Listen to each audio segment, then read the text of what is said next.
Hi, I'm just gonna jump right into it. It's been a minute.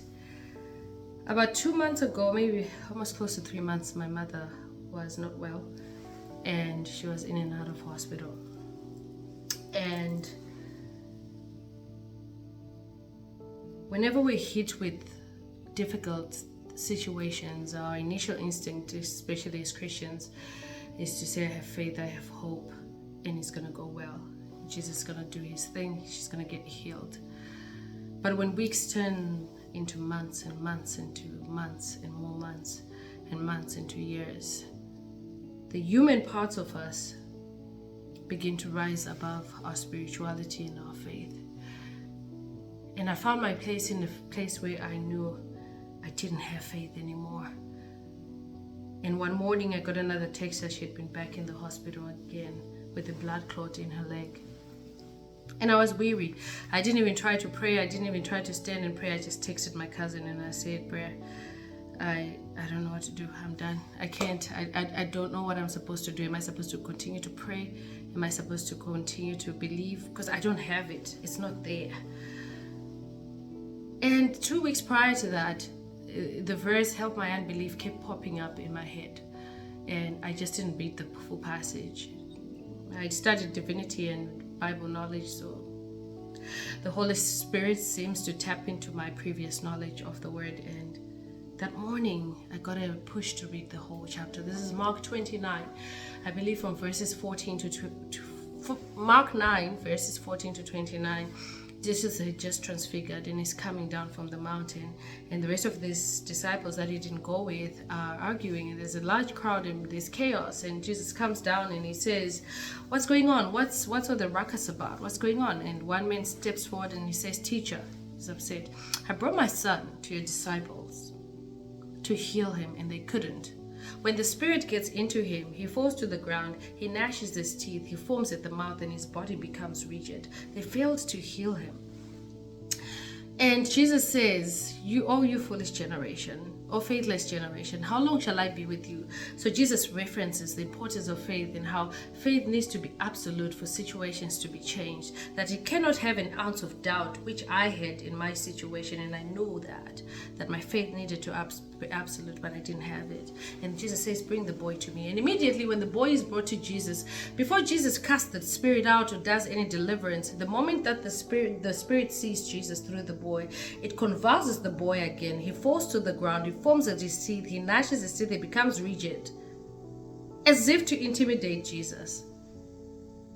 The symptoms and the spirit show up when they see Jesus, as if to say, we're here and this is what we do. What are you going to do about it? In the presence of the Messiah who is supposed to deliver, the symptoms showed up and showed out.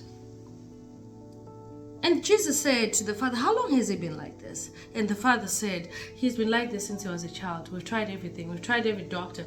We've tried the most intelligent. We've gone to different countries. I've gone to traditional healers. Nothing has changed. At this point, we've just learned how to make him as comfortable as possible to prevent any injuries when it happens. But other than that, it's been going on all our lives. And Jesus says, but if you believe, anything is possible. And man, that morning I said, man, sometimes when you're in the trenches, you don't want to hear that because you're already fighting your flesh and your feelings and what they're telling you, and there is no room of belief. But this man shows his vulnerability and his lack and his void that he knew was a prerequisite for anything to happen. And he says, I believe. I know you have power. I've seen you part seas. I've seen you take me from nothing into something. I've seen you made me homeless. You've carried me from being homeless to owning a house. You've carried me from lack to plenty. You've healed my body. You've healed my sons when I've held them in my hands when it was chaotic, and you showed up and you healed them immediately. I believe. But in this instance, help my unbelief. Because in this instance that has lasted so long, there's a part of me that is echoing and singing louder than my faith. And it's telling me this will never change. It's been 9 years. And it's telling me you will receive a call with the bad news. And it's telling me that tomorrow maybe she'll get worse. That blood clot will go to her brain. And it's telling me that I'm going to die an alcoholic. And it's telling me that these depressive moments will never stop. That this darkness, this anxiety will never go. Those voices are louder but I believe that you can do it. So help me. Help my unbelief so I can have absolute faith, so I can see the things that I have hoped and prayed for. This man is not afraid to show his lack of faith. So do not be afraid for moments when you don't have faith, because you're human. Ask for Jesus to help you with your unbelief. So Jesus says, bring the boy to me. The boy is brought to him. Jesus says, and he cast out the spirit out of the boy. And again, the spirit throws the boy to the ground. He convulses, he foams at the mouth, he gnashes at his teeth. And this time around, it was as if he had died. And everyone around said he is dead. If it was me in modern times and I was in this crowd, I would have started shouting, just that even after deliverance, when Jesus had done the finished work of deliverance in this boy, the symptoms had to show out one more time to intimidate everyone.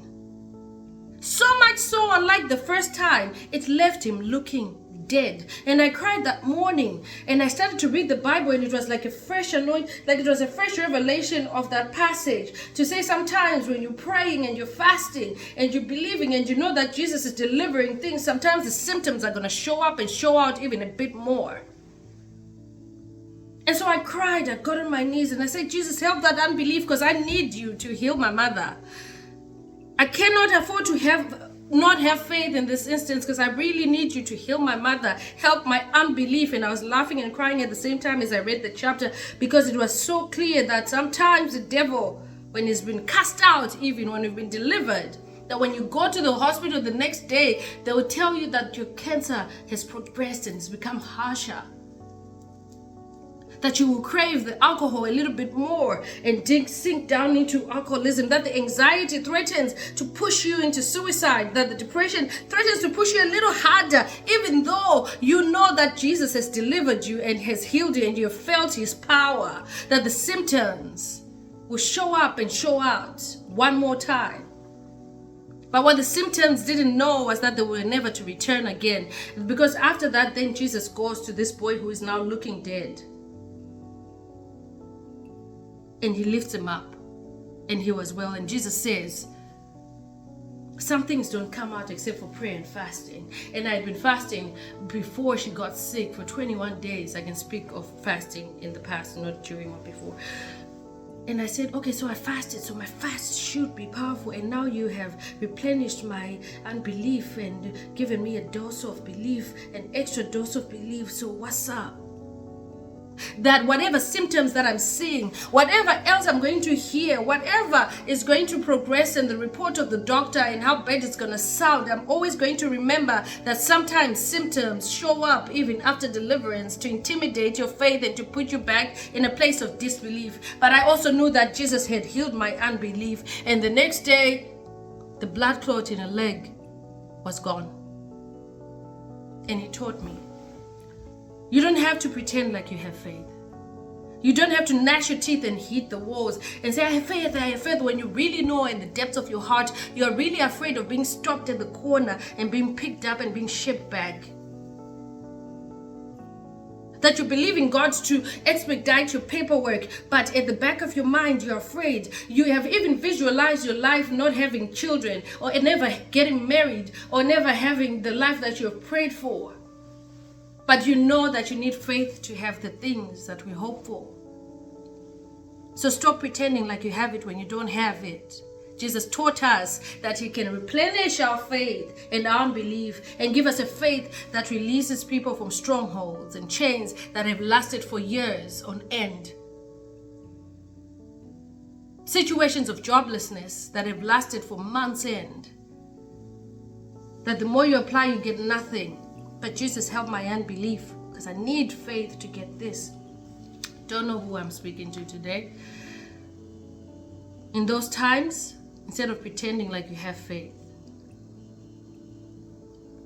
ask Jesus to help your unbelief.